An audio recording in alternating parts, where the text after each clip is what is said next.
Stroke लगाने के समय काम वासना के कारण जल्दी उत्तेजित हो जाते हैं तथा जननेंद्रिय को नियंत्रण में न रखने के अभाव में योनि में लिंग को डालकर तुरंत ही घर्षण प्रारंभ कर देते हैं और जल्दी जल्दी स्ट्रोक लगाना शुरू कर देते हैं। इस स्थिति में वे उत्तेजना के कारण अपने आप पर काबू नहीं रख पाते और 3-4 स्ट्रोक लगाने के बाद ही स्खलित हो जाते हैं। इसलिए कहा जा सकता है कि लिंग को योनि में प्रवेश करने के तुरंत बाद ही स्ट्रोक लगाना शुरू नहीं करना चाहिए। सेक्स क्रिया में जब लिंग को योनि में प्रवेश कराते हैं तो लगभग 10 से 15 सेकंड तक स्ट्रोक नहीं लगाना चाहिए, बल्कि लिंग को योनि में चुपचाप पड़े रहने देना चाहिए और जब उत्तेजना का वेग कम पड़ जाए तब धीरे धीरे घर्षण शुरू करना चाहिए। उत्तेजना यदि अधिक बढ़ने लगे तो स्ट्रोक लगाना बंद करके लिंग को योनि से बाहर निकाल लेना चाहिए। इसके बाद 5 से 10 सेकंड आराम करना चाहिए। आराम करने के बाद फिर से स्ट्रोक लगाकर धीरे धीरे घर्षण शुरू कर देना चाहिए। इस प्रकार से सेक्स क्रिया करने से पुरुष को यह महसूस होगा कि इस बार उत्तेजना कुछ हद तक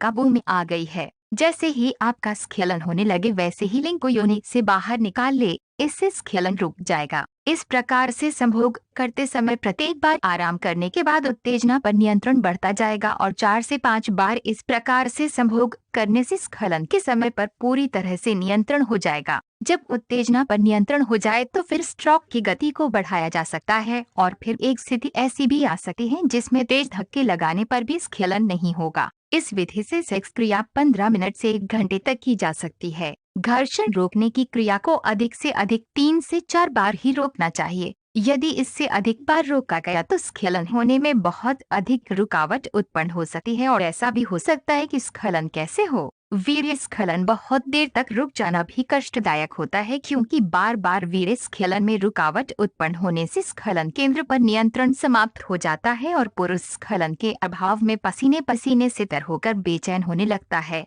ऐसा होने से पुरुष को वह सेक्स का सुख भी नहीं मिल पाता जो कि उसे मिलना चाहिए। इस स्थिति में ऐसा भी हो सकता है कि पत्नी पहले ही स्खलित चरम बिंदु हो जाए। घर्षण करने पर पत्नी को बहुत अधिक कष्ट होता है और खुद भी स्खलित न होने के कारण मानसिक तनाव तथा शारीरिक कष्ट होता है। इसलिए इस विधि का प्रयोग सावधानी